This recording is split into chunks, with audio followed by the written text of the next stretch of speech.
नमो नमः मित्रों, संस्कृत जीवन में आप सभी का स्वागत है। हम लोग अपनी टेट सुपर टेट की संस्कृत की कक्षा में उपस्थित हैं, जिसके अंतर्गत हम लोग जो संस्कृत के पाठ्यक्रम हैं, जो महत्वपूर्ण बिंदु जहां से प्रश्न बन सकते हैं, उन सभी टॉपिकों का अध्ययन कर रहे हैं। तो जिसमें अभी तक की कक्षाओं में हम लोगों ने माहेश्वर सूत्र, वर्ण विचार, उच्चारण स्थान और जो हमारे कल की कक्षा में हम लोगों ने अध्ययन किया था उच्चारण स्थान इत्यादि का, तो अभी तक हम लोगों ने और जो हमारे प्रयत्न इत्यादि थे इन सभी का अध्ययन हम लोगों ने कर लिया है। तो आज उसी क्रम में आगे की कक्षा जो हमारी है, जो कि एक महत्वपूर्ण टॉपिक से ही लेकर आए हैं, जो है आपका प्रत्याहार। जो प्रत्याहार वाला टॉपिक है, इससे भी बहुत सारे प्रश्न परीक्षाओं में पूछे जाते हैं। तो आइए आज हम लोग हमारा जो टॉपिक है प्रत्याहार, इसके विषय में अध्ययन करेंगे। तो जितने भी लोग हमारे साथ लाइव जुड़ चुके हैं, सभी लोग वीडियो की लिंक को दोस्तों के साथ शेयर कर दें। इसमें लाइव जुड़ने वाले लोगों में नितिन सिंह है, जयराम है, दीपक है, तो आप अजय गौड़, शिव्या राजपूत, शशिधर मिश्रा जी हैं, विपुल जी है और रचित शर्मा है। तो आप सभी लोग जल्द से जल्द वीडियो की लिंक को दोस्तों के साथ शेयर कर दें, जिससे कि अधिक से अधिक लोग वीडियो के साथ लाइव आए। और आप लोग प्रतिदिन लाइव आया कीजिए, क्योंकि आपकी सुपर टेट और टेट के अनुसार साथ ही साथ आप किसी भी संस्कृत विषय की परीक्षा की तैयारी कर रहे हैं, चाहे वो टीजीटी हो, पीजीटी हो, एलटी हो, टेट हो, सुपर टेट हो, सभी परीक्षाओं की दृष्टि से जो हमारी क्लास चल रही है व्याकरण की, ये अत्यंत महत्वपूर्ण है, क्योंकि सभी परीक्षाओं में इन टॉपिकों से प्रश्न पूछे जाते रहे हैं और पूछे जाते रहेंगे। तो आइए हम लोग अध्ययन करते हैं, अधिक समय बर्बाद नहीं करते हैं। तो जो हमारा आज का टॉपिक है प्रत्याहार, इस टॉपिक का अध्ययन करते हैं। तो सबसे पहले प्रश्न हमारा यही बनता है कि जो प्रत्याहार शब्द है, यह किससे निर्मित हुआ, अर्थात इस शब्द की निष्पत्ति किस प्रकार से हुई है। तो आइए इसकी निष्पत्ति जान लेते हैं। जो हमारा प्रत्याहार शब्द है, इस शब्द में प्रति उपसर्ग है और प्रति के साथ साथ यहाँ आंग उपसर्ग है। कौन सा? आंग। यहाँ प्रत्याहार शब्द में दो उपसर्ग दिए हैं, एक प्रति है, दूसरा आंग। अर्थात प्रति और आंग, ये जो दोनों शब्द हैं, ये क्या है? ये हमारे उपसर्ग हैं, जो कि प्रत्याहार में अर्थात प्रत्याहार शब्द में इन दोनों ही उपसर्गों का प्रयोग किया गया है। उसके बाद में यदि हम धातु की बात करें, तो इसमें ह्र धातु है। कौन सी है? ह्र धातु। प्रति और आंग उपसर्ग पूर्वक जब ह्र धातु होती है और ह्र धातु के साथ में जब हम घय प्रत्यय का विधान करते हैं, घय प्रत्यय, तो इसमें प्रति धन आंग धन ह्र धन घय, इन शब्दों से हमारा प्रत्याहार शब्द निष्पन्न हो जाता है। क्या बनता है? प्रत्याहार। प्रत्याहार। ठीक है। अब यहाँ प्रश्न सुनिए, यहाँ प्रश्न किस प्रकार से बन सकते हैं। आपसे पूछा जा सकता है कि प्रत्याहार शब्द में कितने उपसर्ग प्रयुक्त हैं, 1, 2, 3 या इनमें से कोई नहीं। तो यदि आपने इसकी निष्पत्ति देखी तो आप आराम से कर सकते हैं कि प्रत्याहार जो शब्द है उसमें हमारे दो उपसर्ग हैं, एक प्रति उपसर्ग है, दूसरा आंग उपसर्ग है। अर्थात प्रति और आंग उपसर्ग पूर्वक ह्र धातु के साथ जब घय प्रत्यय का विधान किया जाता है, तो प्रत्याहार शब्द हमारा निष्पन्न हो जाता है। अब दूसरा प्रश्न हमारा इस प्रकार से बन सकता है कि प्रत्याहार शब्द में कौन कौन से उपसर्ग है। तो दोनों ही हो जाएंगे, प्रति और आंग। ठीक है। और अगर दोनों ही दिए होंगे तो साथ में होगा उपर्युक्त दोनों या इनमें से कोई नहीं। तो क्या हो जाएगा उत्तर हमारा? कि उपर्युक्त दोनों। तीसरा प्रश्न हमारा बनता है कि प्रत्याहार शब्द में धातु कौन सी है। ठीक है। प्रत्याहार शब्द जो निष्पन्न हुआ है, इसमें कौन सी धातु प्रयोग की गई है। तो कौन सी धातु है? ह्रे धातु है। ठीक है। आगे अंतिम जो प्रश्न बन सकता है वह यह हो सकता है कि प्रत्याहार शब्द में प्रत्यय प्रयुक्त हुआ है, कित, कितवतु, घय, अक, अड़, कोई सा भी दे सकते हैं। तो आपका कौन सा प्रत्यय है? घय। ठीक है। तो इसमें यहाँ जो पूर्व में दोनों दिए हैं, ये क्या है? यह उपसर्ग है, और अंत में जो दिया है यह क्या है? घय, ये प्रत्यय है। ठीक है। और बीच में जो दी हुई है ह्र, यह धातु है। अर्थात धातु से पूर्व जो जोड़े जाते हैं वह उपसर्ग होते हैं, और जो बाद में जोड़े जाते हैं वह प्रत्यय होते हैं। ठीक है। तो प्रत्याहार शब्द की निष्पत्ति देख ली, प्रति और आंग उपसर्ग पूर्व जब ह्र धातु के साथ हम घय प्रत्यय का विधान करते हैं, तो हमारा प्रत्याहार शब्द निष्पन्न हो जाता है। ठीक है। यह है इस शब्द की निष्पत्ति। तो प्रत्याहार शब्द का अर्थ तो निष्पत्ति तो हम लोगों ने जान ली है। अब यहाँ हमारा प्रश्न एक और बन जाता है कि प्रत्याहार जो शब्द है इसका अर्थ क्या होता है।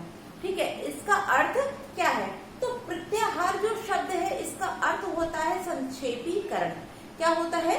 संक्षेपीकरण। अर्थात जो हम लोगों ने प्रथम कक्षा में माहेश्वर सूत्रों का अध्ययन किया था, इन माहेश्वर सूत्रों को संक्षिप्त करना, इनको अर्थात छोटे से शब्द में हम 2 या 3 माहेश्वर सूत्रों को जब बोल देते हैं, जैसे अगर हम बोलते हैं अच, ठीक है, अगर हम अच बोलते हैं तो हमने एक छोटा सा शब्द बोल दिया, संक्षिप्त कर दिया। किंतु यदि माहेश्वर सूत्रों को बोलेंगे तो कहाँ से बोलेंगे? अ से आरंभ करके च तक बोलेंगे, तब क्या हो जाएगा? अ ई उ ड ऋ ल क ए ओ ग ऐ औ च, तब इस प्रकार से पहुंचेंगे। तो इतने सारे वर्णों को छोटा सा रूप दे देना, उसको छोटा कर देना, संक्षिप्त कर देना, लघु कर देना, यही होता है हमारे प्रत्याहार शब्द का अर्थ। अर्थात प्रत्याहार क्या है? तो प्रत्याहार का अर्थ होता है संक्षेपीकरण या संक्षिप्त करना। ठीक है, अर्थ स्पष्ट हो गया। अब अगला प्रश्न हमारा बनता है कि प्रत्याहार जो है उनकी संख्या कितनी है या कितने प्रत्याहार माने गए हैं, संस्कृत में कितने प्रत्याहार माने जाते हैं। तो अब जैसे कि हम चर्चा कर लेते हैं, सबसे पहली वाली कक्षा में हम लोगों ने कुल 14 माहेश्वर सूत्रों को पढ़ा था। तो 14 माहेश्वर सूत्रों से यदि हम प्रत्याहार को निर्मित करें तो वहां अनगिनत प्रत्याहार बन सकते हैं। किंतु जो हमारे महर्षि पाणिनि हैं, जिन्होंने जो हमारा अष्टाध्यायी ग्रंथ है, अष्टाध्यायी ग्रंथ की रचना की है, तो अष्टाध्यायी ग्रंथ की रचना में उन्होंने जो सूत्रों का निर्माण किया है, निर्मित किया है, इन सूत्रों की रचना या निर्माण करने में उन्हें जिन जिन प्रत्याहारों की आवश्यकता हुई, उन प्रत्याहारों को उन्होंने निर्मित किया और वही प्रत्याहार हमारे संस्कृत के अंतर्गत माने जाते हैं। तो अब महर्षि पाणिनि ने जिन सूत्रों की रचना के लिए जितने प्रत्याहारों का निर्माण किया, उन प्रत्याहारों को जानते हैं। तो प्रत्याहारों की संख्या, प्रत्याहार जो है कुल 42 माने जाते हैं। कितने माने जाते हैं? 42। अर्थात महर्षि पाणिनि ने सूत्रों की रचना के लिए जिन प्रत्याहारों को निर्मित किया, वैसे तो हम लोगों ने एक बात अभी आरंभ में ही कह दिया है कि अगर हम प्रत्याहारों की रचना करने बैठे तो माहेश्वर सूत्रों से हम बहुत सारे प्रत्याहार बना सकते हैं, किंतु महर्षि पाणिनि ने ही माहेश्वर सूत्रों की रचना की और उन्होंने ही अष्टाध्यायी ग्रंथ की रचना की। ठीक है, तो जब उन्होंने अष्टाध्यायी ग्रंथ को लिखा तो उस ग्रंथ में उन्होंने जिस प्रत्याहार की आवश्यकता हुई, उन प्रत्याहारों को उन्होंने निर्मित किया और वही हमारे पाठ्यक्रम के अंतर्गत रखे गए।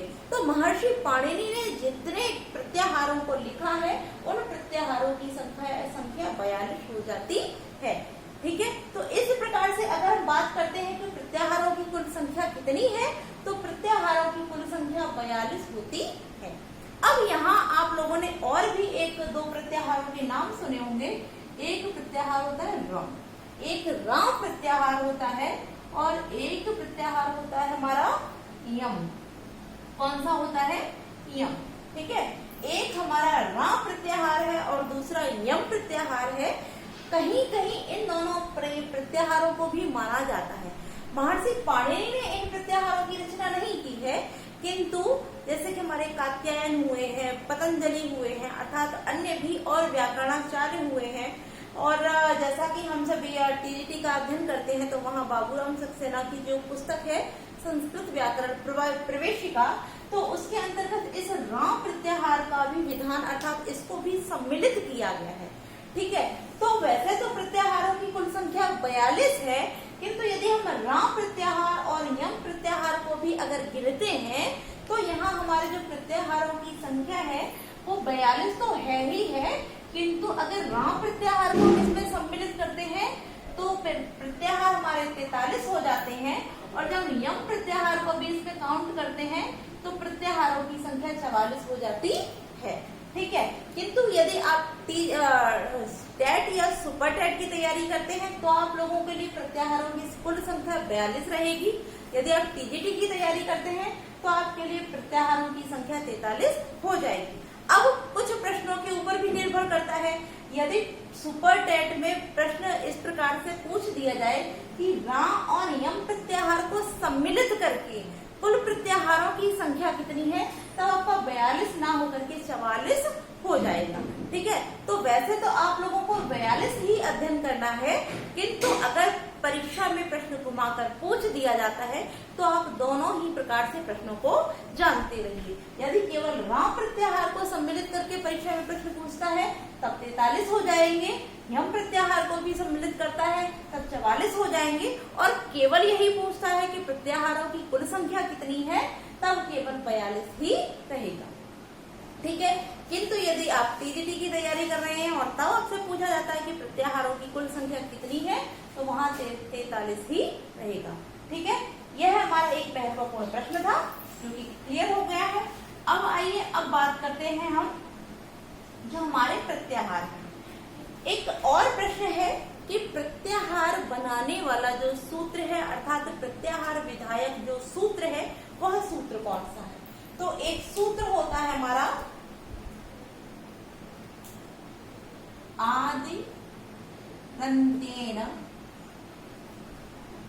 आदिरंतेन सहेता। ठीक है, आदिरंतेन सहेता। अब यदि आप इस सूत्र को भिन्न भिन्न अर्थात संधि विच्छेद करके पढ़ेंगे तब क्या हो जाएगा, लिख लेते हैं इसको। आदि रा है, इसको विसर्ग आदेशित हो जाएगा, आदि रा में से अ निकलेगा तब क्या हो गया हमारा अंत्येन, अंत्येन सह इता। ठीक है, क्या हो जाएगा हमारा आदि अंत्येन सह इता, आदि अंत्येन सहेता अर्थात आदि अंत्येन सह इता। अब इस सूत्र के द्वारा ही प्रत्याहारों को निर्मित किया जाता है, अर्थात प्रत्याहार जो बनाए जाते हैं जो निर्मित किए जाते हैं वह इस सूत्र के द्वारा ही निर्मित किए जाते हैं। तो किस प्रकार निर्मित होते हैं अभी देख लेते हैं। आदि का तात्पर्य क्या होता है, आदि, आदि अर्थात पूर्व वाला या आरंभ वाला। तो जब हम किसी भी सूत्र, अब जैसे हम कोई सूत्र लिख लेते हैं, माहेश्वर सूत्र जो हमारे थे हम लिख लेते हैं एक दो सूत्र। तो पहला सूत्र था हमारा अ ई उ ण, दूसरा सूत्र था री र क, तीसरा था ए ओ य, और चौथा था आई औ और च। चलिए 4 ही लिखते हैं क्योंकि सूत्र तो 14 है, किंतु हम इस अर्थ को ही जानते हैं, केवल बाकी बात पे देख लेंगे। तो यहाँ क्या कह रहा है, आदि, आदि से तात्पर्य हो गया पूर्व वाला। ठीक है, तो हमने आदि यानी कि प्रथम सूत्र का हमने पहला वाला वर्ण आदि वर्ण ले लिया, तो आदि वर्ण कौन सा हो गया हमारा आ। ठीक है, फिर कह रहा अंत्येन सह इता, और अंत्येन, अंत्येन कौन सा, अंत वाला साथ हो, अंत वाले के सह माने साथ, किंतु कैसा इता, इता अर्थात इत संज्ञक, कि अंत वाला इत संज्ञक वर्ण अर्थात साथ, आदि के साथ इत संज्ञक अंतिम, अंतिम जो वर्ण हो वो कौन सा हो कि इत संज्ञक साथ हो, तब यहाँ प्रत्याहार बनता है। तो हमने पहले ले लिया आदि वर्ण हमारा आ हो गया, और उसके बाद में अंतिम लेंगे, लेकिन अंतिम कौन सा लिया जाएगा, अंतिम साथ में हो, हमारे साथ हो, किंतु कौन सा, तो वह भी यहाँ बता रहे इता, इता अर्थात इत संज्ञक। तो इत संज्ञक कौन सा हो जाएगा, तो हमने देखा कि अ ई उ, इसके बाद में ड़ा जो हमारा इत संज्ञक है, तो इसको हम यहाँ लिख देते हैं। ठीक है, अब यहाँ देखिए, अब आपका सूत्र का नियम जो बताया जा रहा सूत्र के अनुसार वह लग रहा है या नहीं, कि आदि वर्ण है तो पहले सूत्र का पहला वाला वर्ण अर्थात आदि का मतलब आरंभ वाला वर्ण, तो यहाँ हमारा आदि वर्ण हो गया, और उसके साथ है, उसके सह है अंतिम, अंत्येन अंतिम वाला कौन सा, इता, इता अर्थात इत संज्ञक। तो उसके साथ जो हमने कौन सा लिया है, इत संज्ञक, ड़ा जो है वो हमारा अंतिम है और इत संज्ञक है।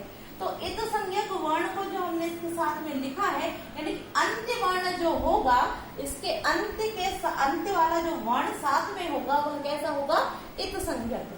तो इत संज्ञक वर्णों की सहायता से यहाँ पर प्रत्याहार हमारे निर्मित होते हैं। तो अड़ प्रत्याहार में, अब यदि पूछा जाए कि अड़ प्रत्याहार में कौन कौन से वर्ण आते हैं, तो अड़ देखिए आपने संक्षिप्त किया या नहीं किया। अ ई उ ण 4 वर्ण थे, किंतु हमने जब प्रत्याहार बोला तो क्या बोल रहे हैं, केवल अड़ बोला। तो यहाँ 4 वर्णों को हमने 2 वर्णों में सीमित कर दिया, संक्षिप्त हो गया, छोटा हो गया। तो प्रत्याहार का अर्थ क्या हो गया, संक्षिप्तीकरण। ठीक है, प्रत्याहार बनाने वाला सूत्र कौन सा हो गया, या प्रत्याहार विधायक सूत्र कौन सा है, तो आदि अंत्येन सहेता, आदि अंत्येन सह इता, यानी कि आदि के साथ अंत्य वर्ण जो होगा वो कैसा होगा, इता अर्थात इत संज्ञक होगा। तो आ के साथ जो आदि वर्ण है, इसके साथ ड़ा जो हमने अंतिम वाला वर्ण लिया वो कैसा है, इत संज्ञक है। तो इत संज्ञक वर्ण की सहायता से जो निर्मित होते हैं वह हमारे प्रत्याहार कहलाते हैं। स्पष्ट हो गया, तो संक्षिप्त भी हो गया और हमारा जो प्रत्याहार है उसमें, और जैसे कि हम लोगों ने प्रथम कक्षा में ही देखा था, उसमें भी अध्ययन किया था कि जो इत संज्ञक वर्ण होते हैं इनका कार्य केवल इतना होता है कि यह हमारे प्रत्याहार बनाने में सहयोग करते हैं, अर्थात निर्मित करने में सहायक होते हैं। स्पष्ट हो गया। तो अब यहाँ हम प्रश्न देख लेते, प्रश्न कौन सा हो जाएगा कि प्रत्याहार विधायक सूत्र कौन सा होता है, तो कौन सा हो गया, आदिरंत्येन सहेता। ठीक है, आप लोग लिख लीजिए इसको, आदिरंत्येन सहेता। अब यहाँ हम लोगों ने सूत्र जान लिया, तो अब प्रत्याहारों की संख्या भी स्पष्ट हो गई। तो अब यहाँ कुछ प्रश्न और भी हमारे महत्वपूर्ण हो जाते हैं।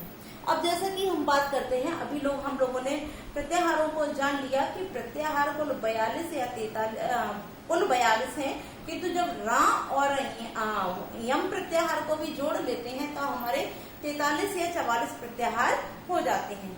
अब जैसा कि आप लोगों ने अध्ययन किया होगा अच प्रत्याहार का, इसका अच प्रत्याहार का, या फिर प्रश्न इस प्रकार से भी पूछा जा सकता है कि किस प्रत्याहार के अंतर्गत हमारे सभी संस्कृत के स्वर आ जाते हैं। अर्थात क्योंकि संस्कृत का ही अध्ययन चल रहा है तो सीधे सीधे बोलते हैं कि किस प्रत्याहार के अंतर्गत सभी स्वर सम्मिलित होते हैं, कि सभी स्वर किस प्रत्याहार के अंतर्गत सम्मिलित होते हैं, तो अच प्रत्याहार के अंतर्गत सभी स्वर सम्मिलित होते हैं।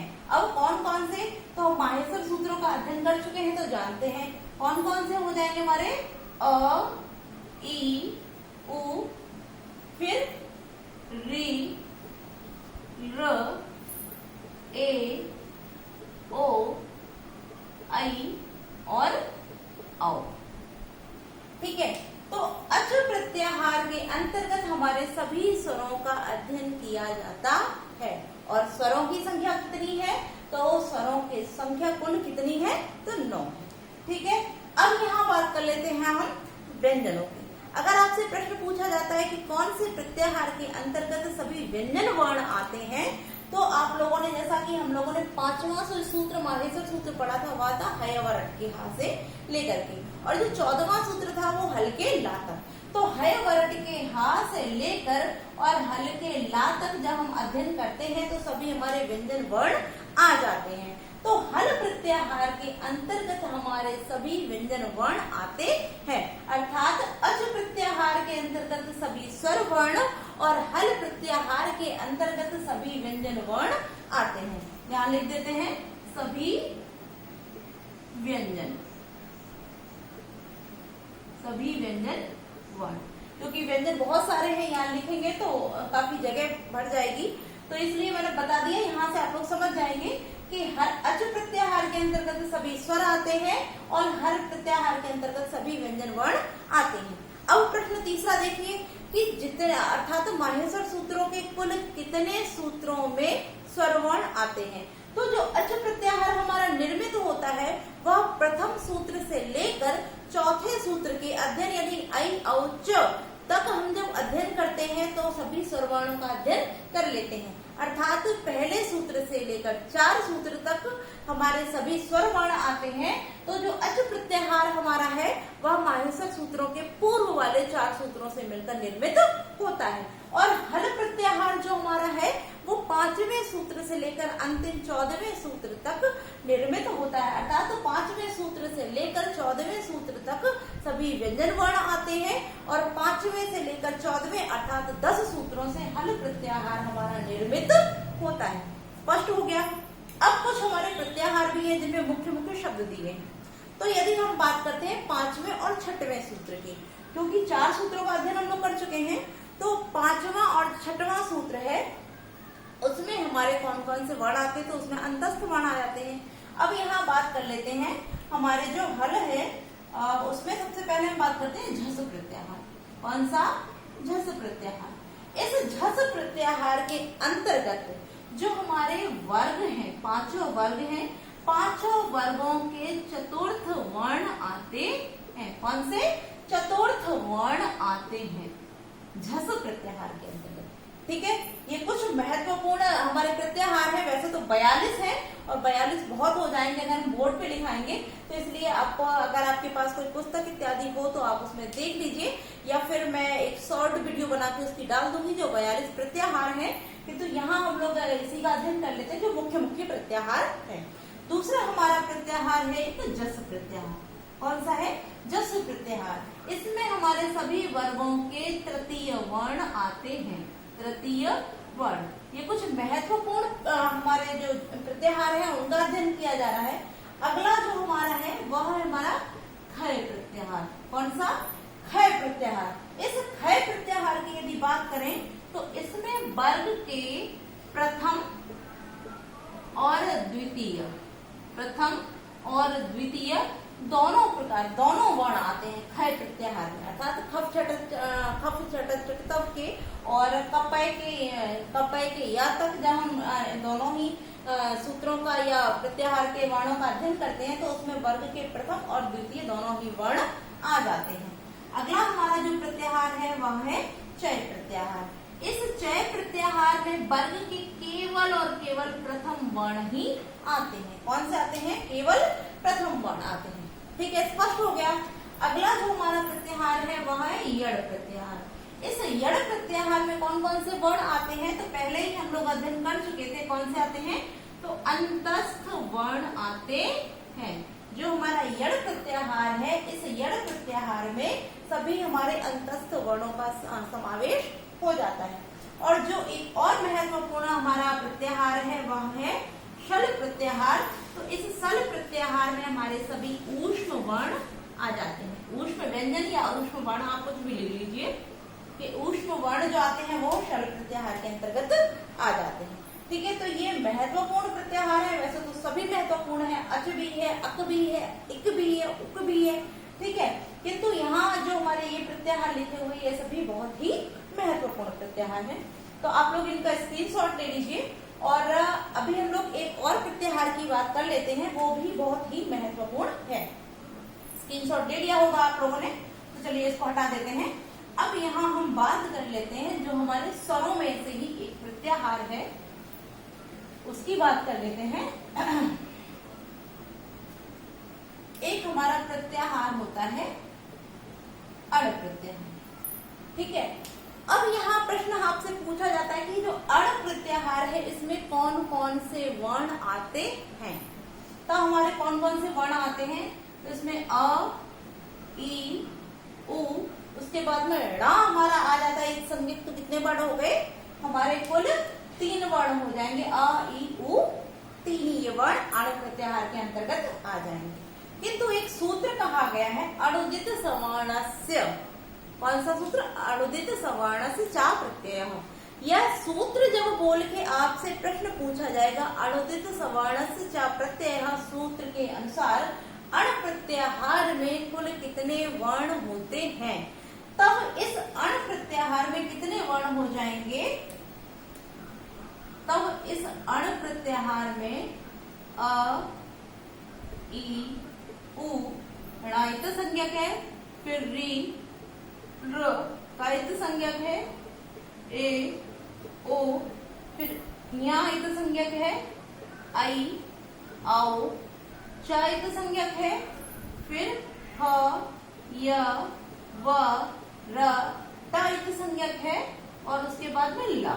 अर्थात जब आपसे सूत्र देकर पूछा जाएगा कि अणुदित सवर्णस्य चा प्रत्यय के सूत्र के साथ अण प्रत्याहार में कुल कितने वर्ण है, तब आपके इस अण प्रत्याहार में कुल इतने वर्ण हो जाएंगे, अर्थात सभी हमारे स्वर आ जाएंगे, स्वरों के साथ एक ऊष्म वर्ण और 4 हमारे जो अंतस्थ वर्ण है इनके साथ हमारा अण प्रत्याहार होगा।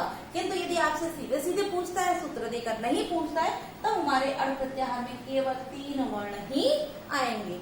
इसी प्रकार से यदि आपसे इक या उक प्रत्याहार पूछा जाएगा तो आपका इक प्रत्याहार में केवल ई उ नहीं आएगा, यहाँ से लेकर यहाँ तक के सारे वर्ण आ जाएंगे। स्पष्ट हो गया होगा। अब हम लोगों ने प्रत्याहारों से संबंधित संपूर्ण प्रश्नों का अध्ययन कर लिया है, तो हमारे कुछ और भी महत्वपूर्ण प्रश्न हैं, उनको भी जान लेते हैं। जैसे कि हम लोगों ने माहेश्वर सूत्रों में जो हमारे स्वर वर्ण है, व्यंजन वर्ण है, सभी का अध्ययन कर लिया है, किंतु हमारे कुछ अन्य भी होते हैं। अर्थात अगर आपसे पूछा जाता है प्रश्न इस प्रकार से कि पाणिनीय शिक्षानुसार कुल स्वरों की संख्या कितनी है। ठीक है, अगर आपसे प्रश्न करते हैं कि माहेश्वर सूत्रों में कुल स्वरों की संख्या या संस्कृत में कुल स्वरों की संख्या कितनी है, तो कितनी हो जाएगी हमारी 9। यदि आपसे प्रश्न इस प्रकार से पूछा जाए कि पाणिनीय शिक्षा अनुसार कुल स्वरों की संख्या कितनी है, तब हमारे जो पाणिनीय शिक्षा अनुसार हो जाएगा पाणिनीय शिक्षा अनुसार। ठीक है, तब हमारे कुल स्वर जो है, स्वर उनकी संख्या हो जाएगी 21 या 22। ठीक है, तब 9 नहीं होगी, तब यहाँ स्वरों की संख्या 21 या 22 हो जाएगी। ठीक है, और दूसरा प्रश्न, अगर स्वरों की जब हमारे स्वर 9 से 21 या 22 हो गए तो व्यंजनों की संख्या भी बढ़ेगी। संस्कृत में कुल व्यंजनों की संख्या 33 होती है, माहेश्वर सूत्रों में कुल व्यंजनों की संख्या 33 होती है। किंतु यदि पाणिनीय शिक्षा अनुसार कुल व्यंजनों की संख्या पूछी जाए तो व्यंजन हमारे कितने हो जाएंगे, व्यंजन, तब हमारे व्यंजनों की संख्या 42 हो जाती है। कितनी हो जाएगी, तब हमारे व्यंजनों की जो संख्या है वह 42 हो जाएगी। क्लियर हो गया। अब यहाँ जब स्वर और व्यंजन हो गए, तब हमारे अगर प्रश्न तीसरा यह पूछता है कि पाणिनीय शिक्षा अनुसार कुल ध्वनियों की संख्या कितनी है, तो कुल वर्ण या कुल ध्वनियां आप कुछ भी लिख सकते हैं, कुल वर्ण लिख लीजिए या कुल ध्वनियां कर लीजिए, तो कितना हो जाएगा 63 या 64। ठीक है, 63 या 64, क्योंकि 21 या 22 हमारे स्वर माने गए हैं, 42 हमारे व्यंजन माने गए हैं। तो आप इनको यदि ऐड करेंगे, 21 के साथ यदि 42 जोड़ेंगे तो 63 हो गया, 22 के साथ यदि 42 जोड़ेंगे तो 64 हो जाएगा। ठीक है, तो पाणिनीय शिक्षा अनुसार कुल स्वरों की संख्या 21 या 22, किंतु संस्कृत में कुल स्वर 9। स्पष्ट करते चलिए, पाणिनीय शिक्षा अनुसार कुल व्यंजनों की संख्या 42 और संस्कृत में कुल व्यंजनों की संख्या 33। अगर पाणिनीय शिक्षा अनुसार कुल वर्ण पूछे जाए तो 63 या 64, या हमारे संस्कृत में कुल वर्ण पूछे जाए तो 42। ठीक है, स्पष्ट हो गए। यह हमारे पाणिनीय शिक्षा अनुसार कुल वर्ण थे। अब इससे संबंधित यदि आपके समझ में कोई प्रश्न ना आया हो या कोई भी प्रश्न हो इससे संबंधित, तो आप लोग कमेंट करके पूछ सकते हैं, उसका अवश्य आपको अगली कक्षा में हल मिल जाएगा। तो और भी हमारे कुछ प्रश्न पूछे जा सकते हैं, जैसे एक उदित वर्ण होते हैं। कौन से? उदित वर्ण। उदित वर्ण, तो उदित वर्ण कौन से होते हैं इसको भी जान लेते हैं। जो अपने वर्गों को निर्देशित करते हैं, अर्थात तो वर्गों के लिए बताए जाते हैं, या वर्गों के जो जैसे कि मुखिया होते हैं, वह हमारे उदित वर्ण कहलाते हैं। अब हमारे जो वर्ण है, वर्ग हैं, वह कितने हैं? 5 वर्ग हैं। क वर्ग, कौन कौन से? क वर्ग, च वर्ग, ट वर्ग, त वर्ग और प वर्ग। तो इन सभी वर्गों में 5-5 वर्ण होते हैं, और इन वर्गों का ही जो नेतृत्व करने वाले वर्ण होते हैं, यही हमारे उदित वर्ण कहलाते हैं। तो उदित कितने हो जाएंगे? उदित हमारे कुल 5 हो जाएंगे, जो कि कौन कौन से हो गए? कु, चु, टू, तु, कु। अर्थात जब कु बोला जाएगा तो कु से तात्पर्य है कि संपूर्ण क वर्ग, जब चु बोला जाएगा तो संपूर्ण च वर्ग, टू बोला जाएगा तो संपूर्ण ट वर्ग, तु बोला जाएगा तो संपूर्ण त वर्ग, और कु बोला जाएगा तो संपूर्ण प वर्ग। अर्थात कुल जो उदित वर्ण है, तो कुल उदित वर्णों की संख्या कितनी हो जाएगी? 5। ठीक है, अब यहाँ हम लोगों ने जैसे अयोगवाहों का अध्ययन कर लिया है, तो अयोगवाह आप लोगों को पता हो गया होगा कि अयोगवाह 4 होते हैं। कौन कौन से? तो अनुस्वार, विसर्ग, जिह्वामूलीय और उपदमानीय, जो कि हम लोगों ने उच्चारण स्थान वाले में अध्ययन कर लिया था। ठीक है, अब यहाँ एक प्रश्न हमारा और बनता है कि संस्कृत में कुछ यम बोले जाते हैं, कुछ यम वर्ण। तो संस्कृत में कुल यमों की संख्या कितनी है? तो यम जो है हमारे यम वर्ण वह भी 4 होते हैं। अब वो कौन कौन से होते हैं? तो जब कुम कुम गुम घुम आपने सुना होगा, यह जो हमारे 4 है यह यम होते हैं। ठीक है, इस प्रकार से हम लोगों ने आज जो हमारे महत्वपूर्ण प्रश्न जो भी बन सकते थे उनका अध्ययन कर लिया है। तो आज की कक्षा में हम लोग इतना ही रखते हैं, और कल की कक्षा से हम लोग जो हमारी संज्ञा प्रकरण है, तो संज्ञा प्रकरण के जो हमारा है उसको कल की कक्षा से लेकर आएंगे। तो आप सभी लोग प्रतिदिन कंटिन्यू रोज लाइव रहिए, क्योंकि सभी टॉपिक आपकी परीक्षा की दृष्टि से अत्यंत महत्वपूर्ण है। और मैं पूरा इस चीज का दावा करती हूँ कि जो हम संज्ञा प्रकरण का अध्ययन करेंगे, मैं इतनी सिंपल और सरल भाषा में आप सभी को संज्ञा प्रकरण का अध्ययन कराऊंगी कि आप उसको कभी भी नहीं भूलेंगे। तो आप लोग लाइव कक्षा के साथ अवश्य जुड़े, और आपको कक्षा कैसी लगती है ये कमेंट करके अवश्य बताएं। तो आज के लिए इतना ही, धन्यवाद दोस्तों।